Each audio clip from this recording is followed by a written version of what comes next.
الحمد لله نحمده ونستعينه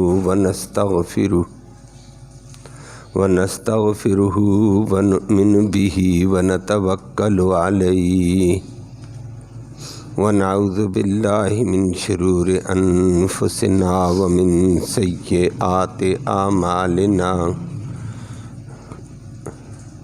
ومن يهده الله فلا مضل له ومن يضلله فلا هادي له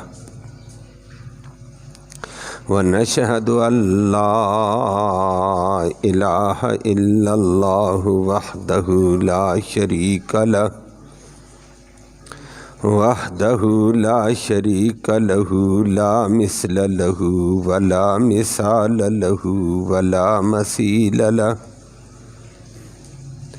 ونشهد أن سيدنا وسندنا ومولانا محمدا عبده ورسوله المبعوث إلى الأسود والأحمر المنعوت بشرح الصدر ورفع الذكر صلی اللہ تعالی علی خیر خلقہ محمد وآلہ وصحبہ صلی اللہ تعالی علی خیر خلقہ محمد وآلہ وصحبہ الذین هم خلاصۃ العرب العربا وخير الخلائق بعد الأنبياء أما بعد فأعوذ بالله من الشيطان الرجيم بسم الله الرحمن الرحيم خلق الموت والحیات لیبلوکم ایکم احسن عملا وقال اللہ تبارک وتعالی فی مقام آخر سیجنبها الاتقى الذی یؤتی مالہ یتزکا وما لأحد عنده من نعمة تجزى إلا ابتغاء وجه ربه الأعلى ولسوف يرضى صدق الله العلي العظيم وبلغنا رسوله النبي الأمي الكريم ونحن على ذلك لمن الشاهدين والشاكرين والحمد لله رب العالمين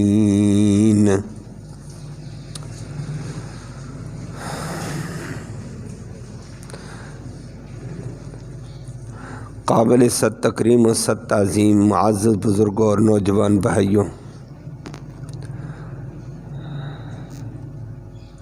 قرآن مقدس کی چند آیات کریمہ تلاوت کی ہیں جن میں رب العالمین نے اخلاص کے ساتھ خالص اللہ کی رضا کے لیے عمل کرنے والے طبقے کی نجات کا فیصلہ کیا ہے کہ جو خالص اللہ کی رضا کے لیے چھوٹا عمل کرے بڑا عمل کرے، مقصود خالص اللہ کی رضا، فرمایا یہ دنیا میں بھی کامیاب آخرت میں بھی کامیاب ہے۔ اللہ ہمیں اخلاص للہیت کا جذبہ نصیب فرمائے اور اس کے مقابلے میں نموش سے، ریاکاری سے، دکھلاوے سے اللہ ان چیزوں سے ہم سب کو، ساری امت کو محفوظ فرمائے۔ خالص اللہ کی رضا کے لیے عمل ہوگا تو اللہ کے ہاں وہ اعلیٰ ترین درجہ ہے، اور اگر اس میں نموش آ گئی، دکھلاوا آ گیا، ریاکاری آ گئی، شہرت آ گئی، تشہیر بازی آ گئی، بڑے سے بڑا عمل ضائع ہو جائے گا۔ وہ اللہ رب العالمین نے ذکر کر کے فرما دیا ہے، بہت سارے لوگ عمل کرنے والے ایسے ہیں وَهُمْ يَحْسَبُونَ أَنَّهُمْ يُحْسِنُونَ صُنْعًا، کہ بہت سارے نیکی کرنے والے یہ سمجھتے ہیں میں نے بہت بڑی نیکی کی ہے، لیکن نیکی نیت کے خراب ہونے سے برباد ہو جاتی ہے۔ نیت میں اللہ کی رضا نہیں ہے، غیر کی بھی رضا ہے، تو غیر کی رضا کا خیال کیا، شرک کیا ہے۔ اولئک الذین حبطت اعمالہم، ان لوگوں کے اعمال ضائع ہیں۔ فلا نقیم لہم یوم القیامت وزنا، قیامت کے دن ریاکاری، دکھلاوے، نموش کے عمل کو ہم ترازو میں رکھیں گے، لیکن وزن ککھ کے برابر بھی نہیں ہوگا۔ ککھ تنکے کے برابر بھی ان کا وزن نہیں ہوگا، کیونکہ وزن قیامت کے دن ان اعمال کا ہوگا جن میں اخلاص ہوگا۔ تھوڑا اخلاص تھوڑا وزن، اعلیٰ اخلاص ہوگا اعلیٰ وزن ہوگا۔ اللہ اکبر۔ نبی کریم صلی اللہ علیہ وسلم اس کے لیے ارشاد فرمایا، اور جس سے حضرات کی منقبت اور عظمت بھی نظر آتی ہے۔ نبی کریم صلی اللہ علیہ وسلم نے فرمایا ما منکم من احد، تم میں سے ایسا کوئی بندہ نہیں ہے، لو انفقت، اگر تم میں سے کوئی خرچ کرے اتنا جتنا احدن ذہبن، احد پہاڑ اتنا سونا بھی تم میں سے کوئی خرچ کر دے، تو فرمایا میرے شاگردان، میرے صحابہ کرام کے ایک درہم کے خرچ کیے ہوئے کے برابر تم نہیں پہنچ سکتے ہو۔ کیوں؟ صحابہ کرام میں اخلاص تھا، وہ اخلاص تم کہاں سے لاؤ گے؟ اور وہ خالص اللہ اور اللہ کی رضا کے لیے جو کچھ ہوتا قربان کر دیتے تھے۔ ان کے پاس جو ہوتا تھا، ایک درہم تو ایک درہم دے دیتے، نہیں تو کپڑے لے کر آ جاتے، جان لے کر آ جاتے تھے۔ اسی لیے نبی کریم صلی اللہ علیہ وسلم نے فرمایا تم احد پہاڑ اتنا سونا بھی خرچ کرو، صحابہ کرام کے ایک دینار کے برابر بھی نہیں جا سکتے ہو، ایک درہم کے برابر بھی نہیں جا سکتے ہو۔ فرمایا عمل کی بڑائی کو چھوڑو، اخلاص کی بات کرو۔ اور احد پہاڑ کوئی چھوٹا سا پہاڑ تو نہیں ہے، احد پہاڑ 7 کلومیٹر پہ پھیلا ہوا ہے، اتنا بڑا سونا کون خرچ کرے گا؟ لیکن فرمایا اتنا بھی کر لو، پھر بھی صحابہ کے اخلاص کے برابر نہیں جا سکتے ہو۔ صحابہ میں اخلاص تھا، اخلاص کی وجہ سے چھوٹا عمل بڑا، اور اخلاص کے بغیر بڑا عمل بھی چھوٹا۔ اللہ ہمیں خالص اپنی رضا والے اعمال نصیب فرمائے۔ اخلاص کے عمل میں قوت اور طاقت ہے، وہ دنیا میں بھی اللہ اس کا اثر دکھاتے ہیں، آخرت میں بھی اس کا اعلیٰ اثر ہوگا۔ دکھاوے نموش میں تباہی آ جائے گی، اور اللہ نے ذکر کر کے فرما دیا ہے خلق الموت والحیات لیبلوکم ایکم احسن عملا، یہ موت اور حیات پیدا اسی لیے کی ہے کہ تم میں سے کون اخلاص والے عمل کرتا ہے، خالص اللہ کی رضا والا، خالص اللہ کی رضا، احسن عمل، اور محمد الرسول اللہ صلی اللہ علیہ وسلم کے طریقے کے مطابق ہو۔ فرمایا یہ تو زندگی امتحان والی ہے، تھوڑا عمل کر، زیادہ عمل کر، چھوٹا کر یا بڑا عمل کر، کہ اللہ کے ہاں برت عظمت اس کو نصیب ہوتی ہے جس میں اخلاص ہوگا۔ اللہ ہم سب کو اخلاص نصیب فرمائے، اور اخلاص کے ساتھ خالص اللہ کی طرف توجہ کی جائے، اللہ کی طرف سے رحمتیں برکتیں متوجہ ہو جاتی ہیں۔ اللہ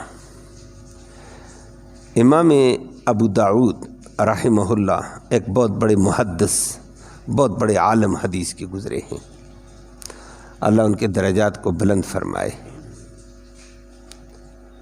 بڑے محدث تھے، اور حدیث کی کتابوں میں معتبر کتاب سنن ابی داؤد بھی انہوں نے لکھی ہے، بہت بڑی کتاب ہے، پوری دنیا میں پڑھائی جاتی ہے۔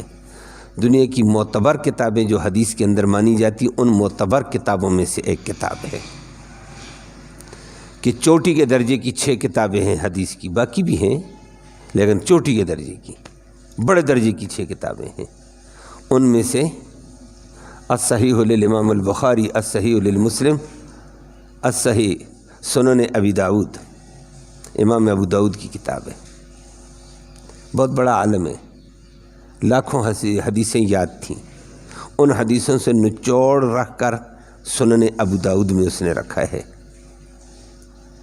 زندگی بھر دین پڑھنے پڑھانے میں، حدیث پڑھنے پڑھانے میں، دین کی خدمت میں گزری تھی۔ اللہ فاقے بھی برداشت کیے، سب کچھ برداشت کیا، دین کی خدمت کرتے رہے۔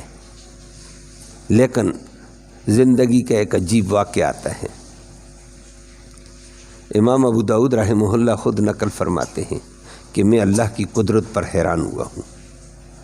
زندگی میں بڑے پیچ و تاب آئے ہیں، بڑے حالات آئے ہیں، لیکن امام ابو داؤد رحمہ اللہ فرماتے ہیں میں ایک دفعہ سمندر کے کنارے کھڑا تھا کشتی کے انتظار میں کہ کشتی آ جائے گی، بیٹھوں گا، پار جانا ہے۔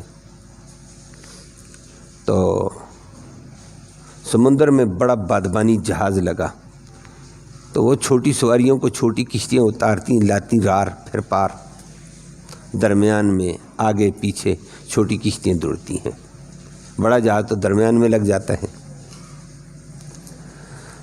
تو وہ فرماتے ہیں جہاز کے قریب ایک بندہ، اس کو جوان بندہ تھا، تھوڑے فاصلے پر تھا مجھ سے، میں بھی انتظار میں ہوں، اس کو وہاں کھڑے چھینک آ گئی ہے، اور نبی کریم صلی اللہ علیہ وسلم کے سچے مبارک دین کا بہترین طریقہ یہ ہے چھینک آ جائے تو فوراً پڑھو الحمدللہ، کہ یہ چھینک بھی اللہ کی بڑی رحمت ہے، اور ہم انسان سوچ نہیں سکتا ہے، جو اللہ کرتا ہے وہ بہتر ہوتا ہے، اور کیسے کیسے ہمارے نظام سیدھے ہوتے ہیں ہم سوچ نہیں سکتے ہیں۔ کبھی کبھی بادی خوراک کھانے سے، اور کبھی کبھی چربی سے، کبھی کبھی چکناہٹ سے، اور کبھی ٹھنڈ سے، کبھی گرمی سردی کے عدم اعتدال سے شریانیں دبک جاتی ہیں، کبھی ان میں چکناہٹ آ جاتی ہے، کبھی کیا آ جاتا ہے، کبھی کیا آ جاتا ہے، اللہ چکناہٹ شریانیں بند تو بندہ خراب ہو جاتا ہے۔ ڈاکٹروں کے پاس چلے جاؤ، وہ کہتے ہیں رگیں بند ہوں گی، ہم کچھ نہیں کر سکتے ہیں۔ تم کچھ نہیں کر سکتے ہو، رگیں پیدا کرنے والا بہت کچھ کر سکتا ہے، وہ بڑا کریم ہے۔ اب بندے کے بعض دفعہ فرحت بھی ہو جاتی ہے، بعض دفعہ تھوڑی سی گرمی لگتی ہے، اور وہ رگوں پہ اثر آ جاتا ہے، اور کچھ ہی اثر سے متاثر ہوتی ہے نا، بندے کو چھینک آتی ہے، چھینک آئی نا، جو بند شریانیں تھیں ساری کھل گئی۔ کیسا کریم ہے وہ۔ اب ڈاکٹروں کے پاس جانے کی بھی ضرورت ہے، پریشانی کی بھی ضرورت نہیں رہی۔ فرمایا بند شریانیں اس رب نے کھولی نا، بادی کا اثر ہو گیا، بادی خوراک کا بھی اثر ہو جاتا ہے، اور کبھی چکنائی کا اثر ہو جاتا ہے، کبھی ٹھنڈک گرمی سردی کا اثر ہو جاتا ہے، خوراک کی عدم اعتدالی سے بھی رگیں دباؤ میں آ جاتی ہیں۔ اب رگیں کھلیں، کتنی مہربانی اس نے کی ہے، خون چل پڑا، بندش ختم ہو گئی ہے۔ تو فرمایا اس پر کیا پڑھا کرو الحمدللہ۔ یہ ہمارے سچے نبی کا سچا بہترین طریقہ ہے۔ نبی کا ہر دین خیر والا، ہر طریقہ خیر والا۔ اسی لیے اللہ نے فرما دیا خلق الموت والحیات لیبلوکم ایکم احسن عملا۔ اللہ نے یہ زندگی موت حیات اس لیے تم میں سے اچھا عمل، نبی کے طرز والا عمل کون کرتا ہے۔ اللہ نے یہ دیکھنا ہے کہ نبی کے طریقے کے مطابق میرے پاس کون آ رہا ہے۔ اللہ ہمیں نبی کریم صلی اللہ علیہ وسلم والا طریقہ نصیب فرمائے۔ اب اس جوان نے، تیسری صدی کا دور ہے، اسلامی دور ہے، دین والے لوگ تھے، اس کو وہاں چھینکا، اس نے ٹھنڈے دل سے محبت کے ساتھ جوان نے پڑھا الحمدللہ، زبردست خوشی کے ساتھ ہونا بھی چاہیے۔ اللہ کی تعریف کی ہے، اللہ کا شکر ادا کیا ٹھنڈے دل سے۔ ادھر امام صاحب جوان آدمی ادھر بولے تو اس کی آواز ہوتی ہے ماشاءاللہ، پھر جلال کے ساتھ بولے، خوشی کے ساتھ بولے تو اس کی ایک آواز۔ امام صاحب سمندر کے کنارے کشتی کے انتظار میں کھڑے تھے، ان کو آواز یہاں آ گئی ہے کہ جوان نے الحمدللہ کہا، اور بڑے ٹھنڈے دل سے کہا، میٹھے طریقے سے کہا، اخلاص سے بھرپور کہا۔ اس کو جواب دینا چاہیے، نبی کا سنت یہ بھی ہے، جواب دو آگے۔ اور جواب میں کیا کہنا پڑتا ہے سننے والے کو؟ یرحمک اللہ، اللہ تیرے اوپر رحم کرے، تو نے میرے رب کی تعریف کی ہے۔ بہترین طریقہ، کیسا محبت والا طریقہ ہے اللہ کے نبی کا۔ تو سننے والا یہ کہے یرحمک اللہ، اللہ تیرے اوپر رحم کرے۔ الحمدللہ پڑھنے والے امام صاحب تھے، دور تھے، بوڑھے، زندگی کا آخری دور ہے، کہنے لگے میں یرحمک اللہ کروں گا، بندہ سن نہیں سکتا ہے تو کیا کروں؟ کسی قریب سے گئی، اس کو 3 دینار دیے، 3 درہم دیے کہ یار مجھے جلدی اس جوان کے پاس پہنچا دینا۔ مار چپا ایک دم پار کر بیٹھے، 3 درہم کے بدلے میں وہاں گئے، اس کے قریب سے کسی گزری، ٹنڈ کاٹا، اس کو کہا یرحمک اللہ، او جوان اللہ تیرے اوپر رحمتیں کرے اور تو نے میرے رب کی تعریف کی ہے۔ اب یہی جواب دیا، آگے بھی جوان دین والا تھا اور آگے والے بندے کو بھی جواب دینا چاہیے۔ یہدیکم اللہ ویصلح بالکم، اللہ تیری بہتر رہنمائی فرمائے، تیرے اللہ تمام حالات کو سنوار دے۔ کیسا بہترین طریقہ ہے کہ تو نے میرے لیے رحمت کی دعا دی ہے، تو یہدیکم اللہ، اللہ تیری بہتر رہنمائی فرمائے۔ ہر مرحلے میں اللہ کی رہنمائی ہو جائے، بندہ بھٹکتا نہیں ہے۔ ہم الجھ جاتے ہیں، رہنمائی ہوتی ہی نہیں ہے، بعد میں کہتے ہیں سمجھ ہی نہیں آئی ہے۔ اللہ ہم سب کو سمجھ نصیب فرمائے۔ یہدیکم اللہ ویصلح بالکم، اللہ تمہارے احوال کی اصلاح فرما دے، تمہارے تمام حالات کی اصلاح فرما دے۔ یہ بہترین دعا اللہ کے نبی نے فرمائی ہے۔ سنو طریقہ چھینک کا۔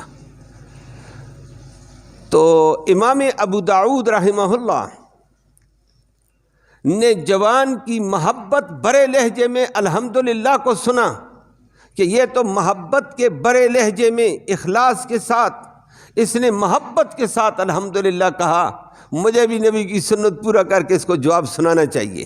3 درہم لگا کر چلا گیا۔ نہیں تو 3 درہم لگانے کی ضرورت نہیں، جہاں کھڑے ہو یہیں سے یرحمک اللہ کہہ دو، لیکن کہنے لگا نہ اس کا اخلاص تھا، اخلاص کی بدلے میں اس کو میں خالص میرے رب کی رضا کے لیے کہ اس نے میرے رب کا نام لیا، میں اس کے قریب جا کر دعا دیتا ہوں۔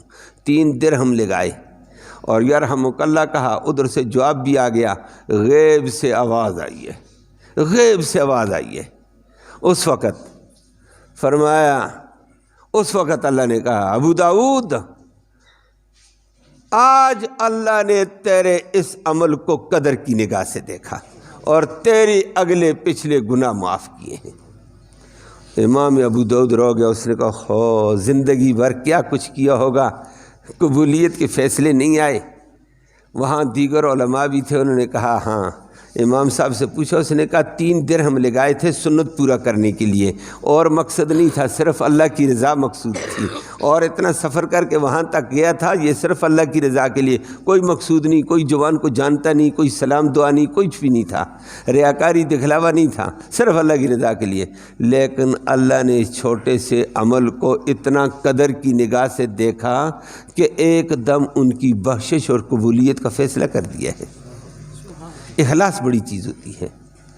تو زندگی میں امام صاحب خود بعد میں فرماتے، پڑھنے پڑھانے میں نے کتنے درہم دنانیر لگائے ہیں، کتنے سفر میں نے کیے ہوں گے، لیکن وہ بھی اللہ کے ہاں رائگان تو نہیں ہوں گے، لیکن آج اللہ نے 3 درہموں کی بڑی قدر کر دی ہے۔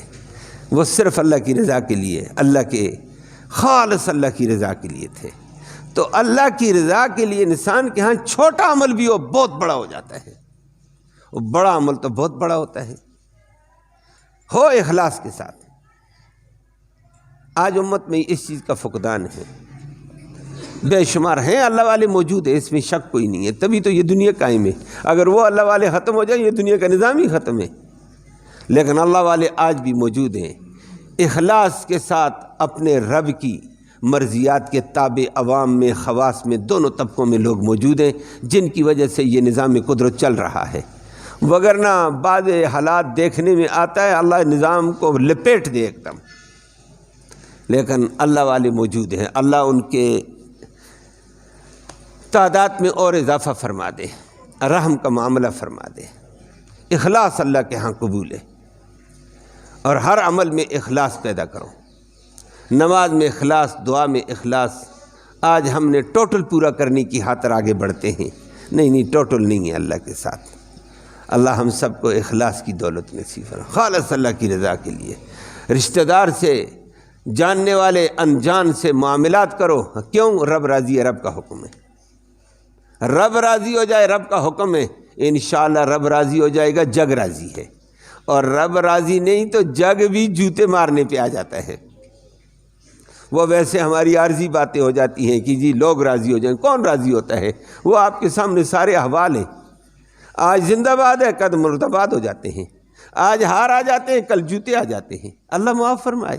تو خالص اللہ کی رضا کے لیے کرو، اللہ کی رضا کے لیے جوتا بھی اچھا، اللہ کی رضا میں بڑھتے ہوئے کانٹے بھی نبی پر کے راستے میں پھینکے ہیں، کوڑا بھی پھینکا گیا، کوئی پرواہ نہیں ہے، اللہ کی رضا کے لیے چلتے تھے۔ تو مخلوق کی رضا نہیں، رضا صرف اللہ کی ہے، اور اللہ کی رضا کے اندر اللہ نے بڑی تاثیر رکھی ہے۔ اللہ اکبر، اخلاص کے اندر اللہ نے برکت رکھی ہے۔ آج دنیا پہ بھی حالات ہیں، لیکن دنیا اخلاص کے ساتھ اللہ کی طرف متوجہ نہیں ہے، مادی کے پیچھے ہے، غیر پر نظریں ہیں، اللہ پہ نظر نہیں ہے۔ حضرت ابو بکر صدیق رضی اللہ تعالیٰ عنہ کا دور حکومت تھا، امیر المؤمنین ہے، نبی کریم صلی اللہ علیہ وسلم کے جانشین تھے، خلیفہ بلا فصل تھے، امت کا سب سے بڑا عالم تھا ابو بکر صدیق، امت کا سب سے بڑا محسن ہے ابو بکر صدیق رضی اللہ تعالیٰ عنہ، اللہ ان پہ کروڑوں رحمتیں فرمائے۔ جمعے کا خطبہ دے رہے تھے، اور ریاست مدینہ کے اندر خاص طور پر اسلامی سلطنت میں، ریاست مدینہ میں حالات سخت آ گئے، آتے ہیں آزمائشیں آتی ہیں، امتحان ہوتے ہیں، اللہ دیکھتے ظاہر کرتے ہیں کہ بندے اب کیا کریں گے۔ سخت ترین حالات مدینہ میں قحط آ گیا، ایسا شدید قحط آیا، کھانا نام کی چیز مدینہ میں میسر نہیں ہے، تگو دو جوان کر رہے ہیں، ادھر دوڑے ادھر دوڑے کہ بچوں کا کھانا، اپنا کھانا، گھر کا کھانا ہو جائے، مشکلات سے دو چار ہیں۔ اللہ کی طرف سے امتحان ہے، اور آتے ہیں ایسے امتحان، لیکن اس امتحان کا یہ معنی نہیں ہے اللہ کو چھوڑ کر غیروں کی طرف دوڑیں۔ اللہ اللہ ہے، اللہ ہی کی طرف متوجہ ہونا پڑے گا، اللہ ہی سے راستے اور اسباب کھلتے ہیں۔ تو اس دوران ابو بکر صدیق رضی اللہ تعالیٰ عنہ جمعہ پڑھا رہے تھے، خطبہ دے رہے تھے، مجمع صحابہ کرام کا مجمع، ان میں سے بہت ساروں نے کہا امیر المومنین آپ ہمارے نبی کے جانشین ہیں، ہمارے نبی کے نائب ہیں، ہمارے خلیفہ ہیں، ہمارے امیر المومنین ہیں، اللہ نے آپ کو مسلمانوں کا والی اور ذمہ دار بنایا ہے، اجازت مانگتے ہیں آپ سے، اگرچہ جنگ کے حالات ہیں، امیر المومنین کے دور میں جنگی حالات زیادہ تھے، بڑے بڑے فتنے اٹھ رہے تھے، کہ ہمیں اجازت دے دو، ہم معاش کی خاطر پریشان ہو گئے ہیں، حلال معاش کے لیے، تو حلال معاش کے لیے شہر چھوڑنا جائز ہوتا ہے، حلال معاش کے لیے شہر چھوڑنا جائز ہے، اور اعلیٰ کے لیے شہر چھوڑنا جائز نہیں ہوتا، گزارا ہو تو پھر اپنا چپ کر کے کام کرو۔ تو فرمایا کہ ہمیں اجازت دے دو، ہم مدینہ سے باہر جاتے ہیں، معاشی حالات بڑے تنگ ہیں۔ ایک دو نے کہا، پھر پیچھے بہت ساروں نے کہہ دیا ہاں امیر المومنین، ہاں امیر المومنین۔ امیر المومنین چپ کر کے سب کو دیکھنے لگا، مختلف آوازیں آئیں، مختلف اجازتیں سننے میں آئیں۔ امیر المومنین نے کہا بات سنو، تم مدینہ والے ہو، نبی کے شاگرد ہو، حالات جیسے کیسے آ جائیں گے، حالات جیسے کیسے آ جائیں گے، مدینہ کو دنیا کی خاطر نہیں چھوڑا جاتا ہے، دین کے لیے چھوڑا جائے گا مدینہ کو۔ وہ صحابہ جہاد کے لیے جاتے تھے، وہ دین کے لیے جاتے تھے۔ فرمایا نبی کریم صلی اللہ علیہ وسلم کی تمہیں حدیث یاد نہیں ہے کہ فرمایا من اصبر علی لاواء المدینہ، مدینہ کے مصائب پر جو جم کر مدینہ میں رہے گا، قیامت کے دن محمد الرسول اللہ اس کا شفیع بن کر آئے گا، اور کامل قسم کی سفارش قبول ہوگی۔ فرمایا نہیں، اور فرمایا اگر اس حالت میں موت بھی آ گئی تم شہید ہو۔ حدیث سنائی، لوگوں کو کہا کسی کو مدینہ چھوڑنے کی اجازت نہیں ہے، جیسے کیسے حالات ہیں یہیں رہو، دنیا کے لیے مدینہ نہیں چھوڑا جائے گا۔ البتہ اگلی بات ہے تم پریشان ہو، میں بھی آپ کی وجہ سے پریشان ہوں کہ میری رعیت پریشان ہے، میری قوم پریشان ہے، میرا مسلمان پریشان ہے۔ اللہ اکبر۔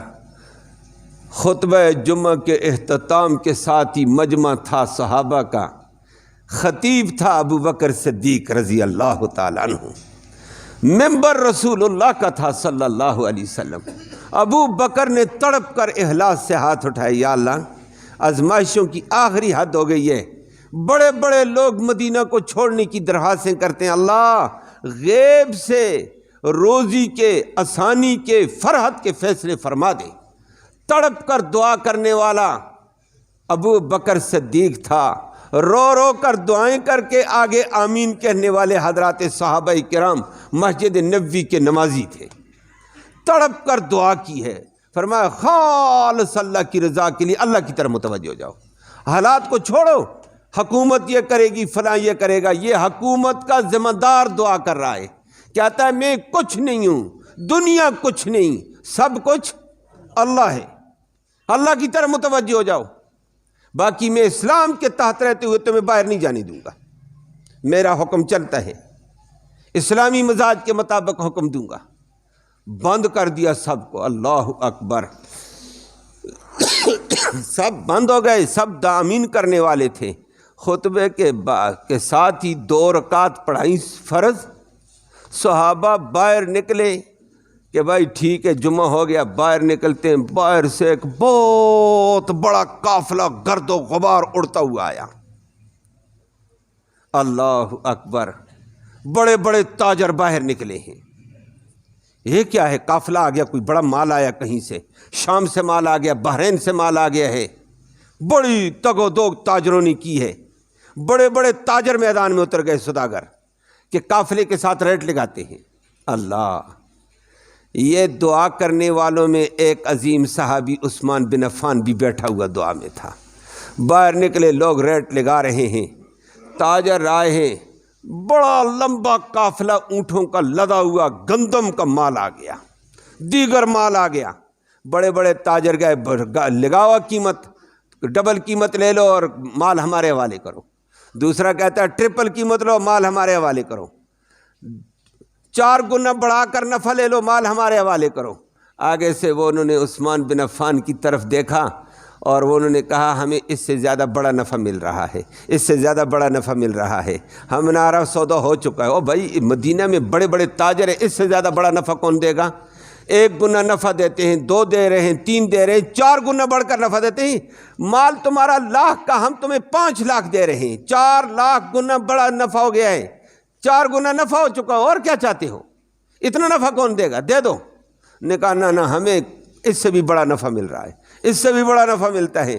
دنیا سر پکڑ کر حیران ہوئی ہے، پوچھا دنیا ایسا بندہ بتا دو جو اتنا بڑا نفع دیتا ہو۔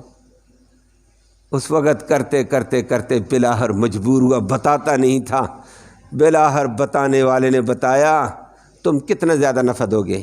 4 گنا دیتے ہو، 5 گنا دو گے، 7 گنا دو گے، 10 گنا جاؤ گے نا؟ مجھے دینے والا کہتا ہے 70 گنا دنیا میں دوں گا اور 700 گنا میں آخرت میں دوں گا، میں نے تو اس کے ساتھ سودا کر لیا ہے، 70 گنا مجھے بڑھا کر دے رہا ہے، 1 کروڑ کا مال ہے، 70 کروڑ دے رہا ہے، بتاؤ۔ دنیا دنگ۔ نے کہا وہ کون؟ فرمایا میرا اللہ ہے، وہ میں نے اللہ سے سودا کیا ہے، مدینہ کے لیے میں نے فیصلہ دے دیا، آیا ہوا سارا مال مدینہ کی قوم کے لیے وقف۔ امیر المومنین ابو بکر صدیق کو کہا یار امیر المومنین یہ تقسیم کر دو۔ دعا ادھر اخلاص سے ہوئی ہے، باہر سے اللہ نے غلہ چلا کر رکھ دیا ہے، مدینے کی فاقہ ختم، پریشانی ختم۔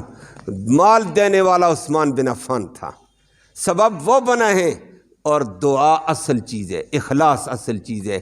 آج امت پریشانیوں میں مبتلا ہے، طرح طرح کی پریشانیوں میں مبتلا ہے، وباؤں میں ہے، بلاؤں میں ہے، اور بارش کی کات سالی ہے، چیزوں کی کات سالی ہے، ہر چیز انسانی دسترس سے باہر ہو رہی ہے، اسی کو کات کہتے ہیں۔